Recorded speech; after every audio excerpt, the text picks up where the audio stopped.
बिस्मिल्लाहिर्रहमानिर्रहीम।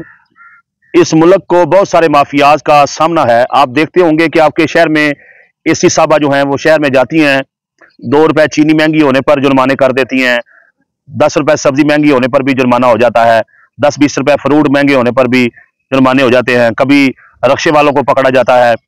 मतलब मुख्तलिफ कार्रवाइयां जो हैं वो होती रहती हैं, कभी होटल की चेकिंग, कभी शादी हाल की चेकिंग। इस तरीके से सिलसिला जो है वो चलता रहता है। एक सवाल है यहाँ मुल्क भर के जो एसी साहबान हैं, वो मर्द हैं या खवातीन हैं, कि आपके कमरे के साथ ही कमरा होता है तहसीलदार का, तो वो रजिस्ट्रियों की मद में 1% जो है वो रिश्वत लेता है। तो कभी पाकिस्तान में ऐसी खबर सुनने को नहीं मिली कि असिस्टेंट कमिश्नर ने छापा मारा और रंगे हाथों जो है वो तहसीलदार को रिश्वत लेते हुए गिरफ्तार करवा दिया और उस पर FIR का भी अंदराज करवा दिया। मतलब ये है कि अगर रिश्वतखोर जो है वो सरकारी मुलाजम है या अपने ही महकमे का बंदा है तो उसको खुली छूट है।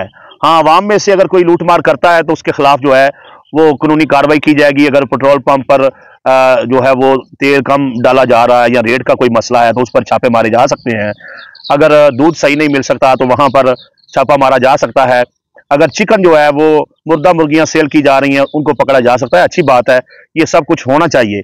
लेकिन सवाल ये है कि क्यों उस तहसीलदार को नहीं पकड़ा जाता जो सरेआम जो है दन दनाते हुए लोगों से रिश्वत लेता है और कोई भी उससे पूछने वाला नहीं है। इसलिए कि ये एक पूरा सिस्टम है, पूरा नेटवर्क है, ये रिश्वत जो है वो ऊपर तक जाती है। और दूसरी तरफ मैनुअल फर्दे जो हैं और मैनुअल जो वरासती इंतकाल है, पटवारी हजरात जो है उसके मन मर्जी के कभी 5,000 फर्द का ले लेते हैं, कभी 10,000, कभी 20,000, मतलब के लगी फबी जिसे कहते हैं जिथे कोई फंस गया। तो वरासती इंतकाल की भी इसी तरीके से लूट मार करते हैं।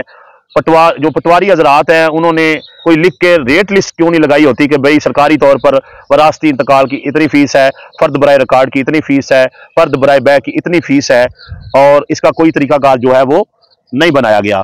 हर साल जो है वो टैक्स जो है वो प्रॉपर्टी के खरीदो फरोख्त में उसमें इजाफा किया जा रहा है। फाइलर और नॉन फाइलर का शोर गोवा जो है वो हर तरफ चल रहा है। लेकिन महकमा रेवेन्यू में इस्लाहात लाने के लिए जो है ये जो पटवारी हजरात बैठे हुए हैं और जो आवाम से लूट मार करते हैं, और यहाँ पर ये नुकता भी आपको बता दूं, यकीन जाने बहुत सारी बेवा जो हैं वो माएँ बहनें काले करके बताती हैं कि उनका भी जो है कोई वरासती इंतकाल नहीं हो रहा। पटवारी 50,000 खा गया है, पटवारी 1 लाख खा गया है, मुंशी हजरात जो है वो लाखों खा गए हैं।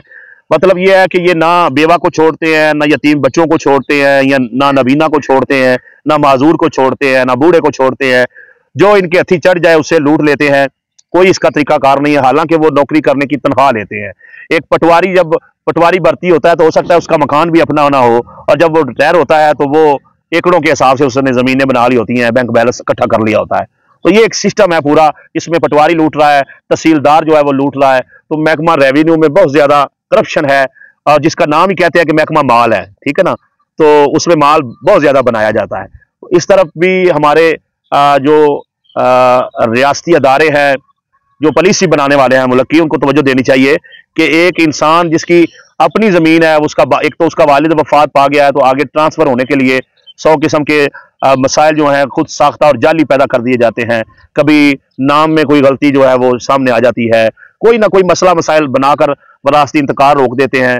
तो ये सारी चीजें बंद होनी चाहिए और इसके लिए बेहतर इकदाम करना चाहिए। इसके लिए सबसे पहले आवाम को मुत्तहिद होना होगा, आवाम को अपने हक के लिए बोलना होगा, आवाम में ये शऊर उजागर करना होगा कि अगर आप बाजार जाते हैं तो आप पूछते हैं चीनी का, दाल का, घी का, गोश्त का क्या रेट है। तो इसी तरीके से आप लाखों रुपया जो वरासती इंतकाल की मद में देते हैं वो गलत है। कंप्यूटराइज जब आप वरासती इंतकाल करवाते हैं तो 1300 रुपया उसकी सरकारी फीस है।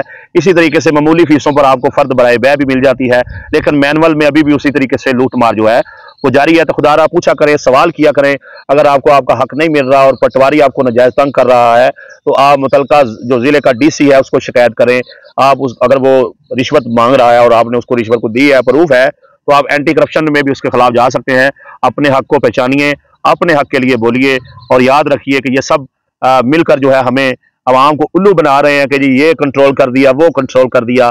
अपने घर से एसी साहबान जो है वो ये करप्शन को रोकने का सिलसिला शुरू करें, और सबसे पहले अपने कमरे के साथ वाले कमरे में बैठा हुआ जो तहसीलदार है उसके खिलाफ कानूनी कार्रवाई करें और उसे गिरफ्तार करवाएं और उसे रिश्वत लेने से रोकें।